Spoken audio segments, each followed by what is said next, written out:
Tonight's game is the first of 4 in 5 nights for the Bulls, something that can cause problems to a team that's already facing injury issues. However, help could be on the way. As while Luan Pang and Jimmy Butler both will not play in tonight's game, Coach Tom Thibodeau knows that both players can be close to returning.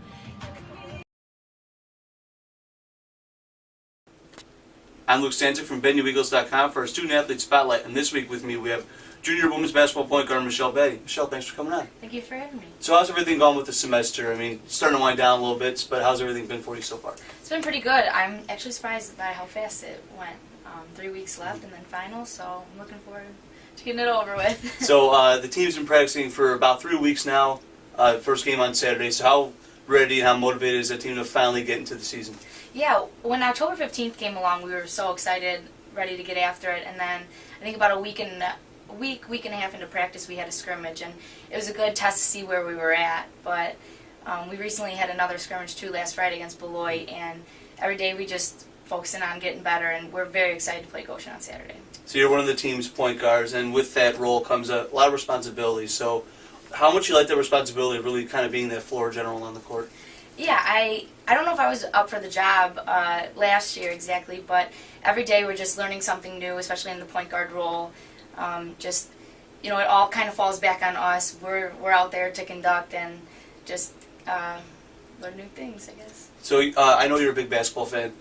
So being a point guard, do you have any point guards that you kind of look up to or model your game after? Yeah, I really don't. I've never really thought about that exactly.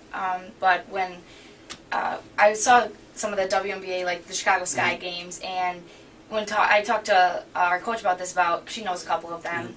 Courtney Vandersloot, she just, with being a teammate of Sylvia Fowles, Swin Cash, Elena Deladon, she doesn't really need to do much. She doesn't need to score. So her job is just kind of getting them the ball and just making sure everything goes smoothly.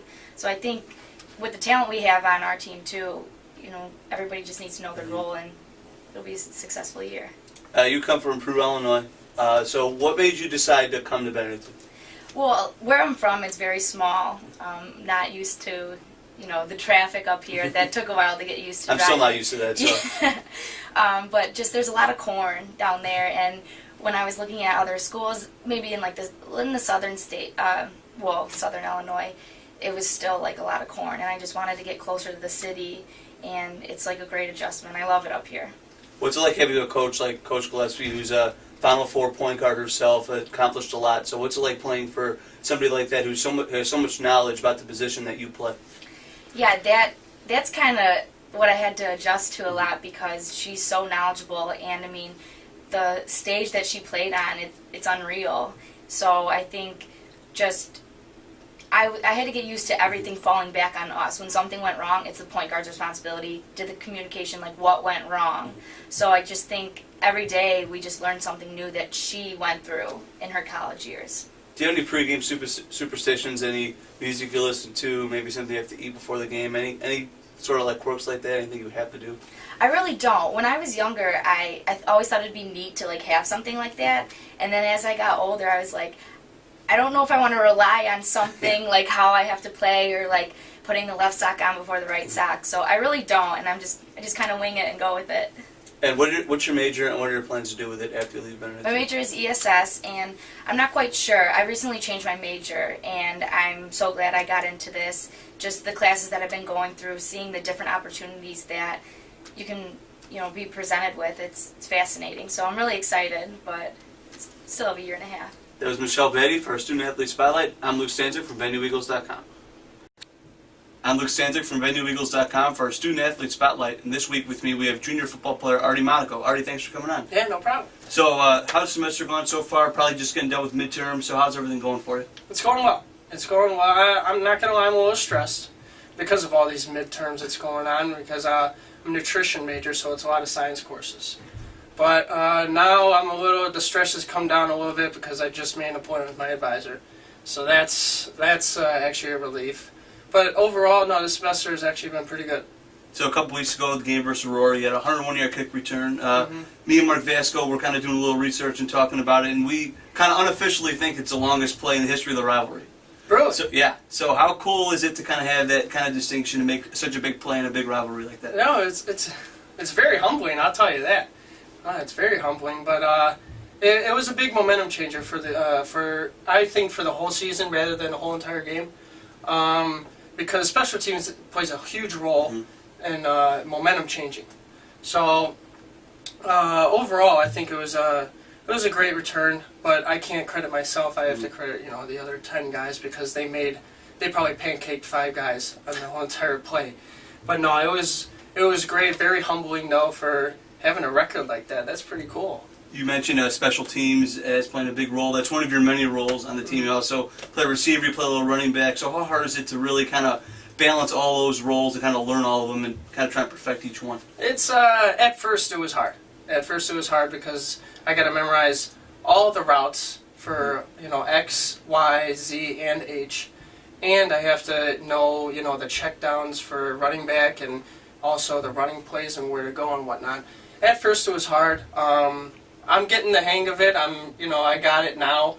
But every now and then on the field, I will have, oh shoot, where am I going or whatnot, and I'll ask, somebody else. But every so often I have those brain cramps. But overall, it's been getting better. It's been getting better, but it's good so far. It's good so far. What would you say is your favorite one out of all the roles you have? Oh, I love special teams. I absolutely love kick return. Running back would always be in my roots, but just what I was explaining before with the momentum changing, it's such a big play when you take one to the house. The whole entire stadium erupts. It gives you chills down your bones. What made you decide to come to Benedictine when you were looking at schools? It was the football program especially. These facilities are phenomenal. From the field to the weight room to the locker room especially, but also they had I heard they had a good science department, so I was really geared towards that. But that's overall, I thought this was a great fit for me. Other than actually playing the football games, what's your favorite part about being on the team here at Benedictine? Oh, it's the camaraderie. Oh, it's definitely the camaraderie. These guys make me laugh every single day. I love these guys. I hang out with these guys every single day. My roommate is a former football player here. I just love the camaraderie. These guys are a lot of fun, and I even hang out with them. Outside of football, even outside of class, outside of. I even try to make classes with them. So that's I just love it. You talked about how they're all making you laugh. Who would you say is the funniest player on the team? I know you probably want to say yourself, but no, I don't think. No, honest to God, if you go in the locker room, I don't think it's myself. I think it's Greg Sims. Sims, you just look at him, you laugh. He's got the blonde hair, mohawk going on. Every single day, he's got a different facial hairstyle. It's nuts. He's got a mustache one day, a goatee another day. He's a clown. He is a clown. I love him now. It's always good to have those kind of characters in the locker room to loosen things up. Oh, absolutely. It loosens things up and everything before the game. You don't want to be too uptight before a game.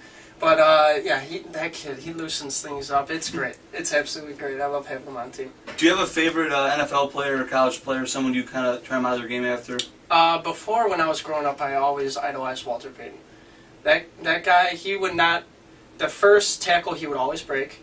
And if you didn't make a move on him, he would run him over, and he would keep on going. Oh, it was great. I always enjoyed watching him. But currently, I... because I'm a slot receiver, I idolize Wes Welker. He's like 5'10", 5'11", and he's fast. He's quick. And because he's a slot receiver, I would like to, study his moves. I go on YouTube all the time and watch him and everything. So those are the two guys that I really idolize and really analyze what they do. Do you have any pregame superstitions? Anything you have to do before a game? Certain music? Anything you eat? Superstitions. Well, before every game, I usually go home on Fridays before before a football game, and usually have a nice carb load full of pasta from my mom. My mom always bakes me this pasta for carb loading, so I have enough energy for the game. But as far as pregame rituals, I always listen to not too intense music, just like, mellow music, just to loosen me up, like we were saying with Greg Sims. Loosen up. I always want to be loosened up before the games. Always. I don't even be too uptight. Once I step on the field, that's when I'm getting serious. That's when, I don't crack a smile or anything, but So that's my pregame rituals, and especially that pasta's really good. And I'm really craving for some pasta right now. You mentioned you're a nutrition major, so what are your plans to do with that after Benedictine? My ideal situation is to eventually, be a coach for football and either, maybe teach health classes for high schools and whatnot. But if, that's my ideal situation because I love football. I want to stick to football. But if that doesn't work out, then, I can either be, an actual registered, dietitian and work in hospitals or, actually work with universities, with football teams and be their nutritionist, be their dietitian. So, I mean, I have a lot to branch off with, but, the ideal situation would coach football, be around football, and teach these kids about nutrition. Is Artie Monaco for our Student Athlete Spotlight. I'm Luke Stanczyk from BenNewEagles.com. I'm Luke Stanczyk here from BenNewEagles.com for our Student Athlete Spotlight this week, and with me today is senior volleyball player Jackie Kaluzny. Jackie, thanks for coming on. Thank you for having me. So the team went to California for the first trip of the season. Had to be a fun trip. What did you guys do off the court? Did you do any sightseeing? Did you go to the beach or anything like that? Yeah, we had a great time off the court. The first day we got there, we went to Molly Morley's house, who's a freshman on our team this year. She lives in Anaheim, so her parents had us over there, and they had a wonderful meal for us. We stayed there for a few hours. And then a couple days later, we went to Laguna Beach. We were able to go on the water, take some pictures, and we had dinner at a local restaurant. They rented out the whole thing for us, which was really nice. And then on the last day, we went to the Hollywood Walk of Fame and saw the Wax Museum, went to UCLA and their bookstore, and so it was a tight trip, but it was a lot of fun. You're one of 6 seniors on the team. How tight of a group are the seniors? They've been together for so long. Yeah, I know. I think Molly kind of hit it on the head with her interview last year saying we're all best friends.